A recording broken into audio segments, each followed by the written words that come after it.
లెంపకాయ ఖరీదు. ఒకరోజు తెనాలి రామలింగడు వీధిలో వెళుతుండగా ఎవరో వెనకనుంచి వచ్చి ఒక గుద్దు గుద్దారు. ఆ దెబ్బకి రామలింగడికి ప్రాణం పోయినంత పనయింది. కింద పడిపోయాడు. ఆ దార్లోనే వెళుతున్నవాళ్లు రామలింగడిని లేపి ఆయనను కొట్టినవాడిని పట్టుకున్నారు. తనని కొట్టినవాడిని చూసిన రామలింగడు, నిన్నెప్పుడూ నేను చూడనేలేదు కదయ్యా, నన్నెందుకయ్యా కొట్టావు అని అడిగాడు. అక్కడున్న అందరూ కూడా కొట్టినవాడిని నిలదీశారు. వెంటనే అతడు కంగారు పడుతూ, అయ్యా, తమరనుకోలేదండి, నా సావాసగాడు వెనుక నుంచి చూస్తే మీలాగే ఉంటాడు. వాడనుకుని తమాషాగా కొట్టానంతే అని చెప్పాడు.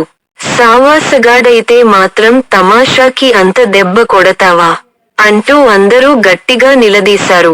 అంతటితో ఆగకుండా అతడిని మంత్రిగారి వద్దకు తీసుకెళ్లి జరిగినదంతా వివరించారు.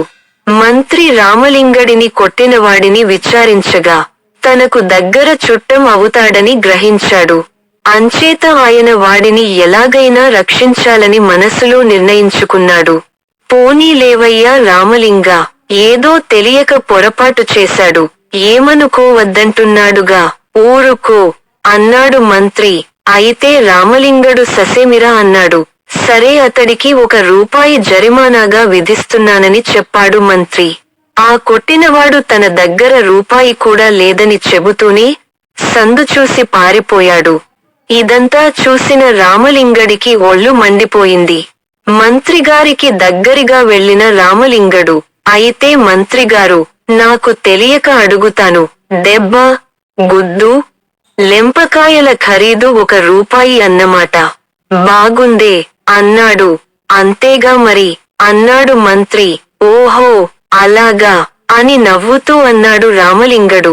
వెంటనే మంత్రిగారిని లాగి ఓ లెంపకాయ కొట్టాడు రామలింగడు.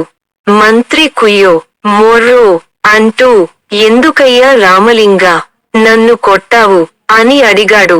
మంత్రిగారు, నాకు అవతల బోలెడంత పని ఉంది, నేను పోవాలి. ఈ దెబ్బకు ₹1 సరిపోతుంది కదా, నన్ను కొట్టినవాడు ఎలాగూ ₹1 తెచ్చిస్తాడు కాబట్టి మీరు దాన్ని ఉంచుకోండని చెప్పి ఎంచక్కా అక్కడినుంచి వెళ్లిపోయాడు తెనాలి రామలింగడు. చూశారా పిల్లలు, జరిగిన తప్పుకు శిక్ష విధించాల్సిన మంత్రి నిందితుడు తనకు అయినవాడు కావటంతో విడిచిపెట్టాలని ప్రయత్నించటంతో రామలింగ కవి ఎలాగ బుద్ధి చెప్పాడో. న్యాయం చెప్పాల్సి వస్తే అయినవారైనా కాని వారైనా సరే ఒకే విధంగా ప్రవర్తించాలని మంత్రికి కనువిప్పు కలిగిస్తూ రామలింగడు ఆ రకంగా ప్రవర్తించాడని అర్థమయింది కదూ.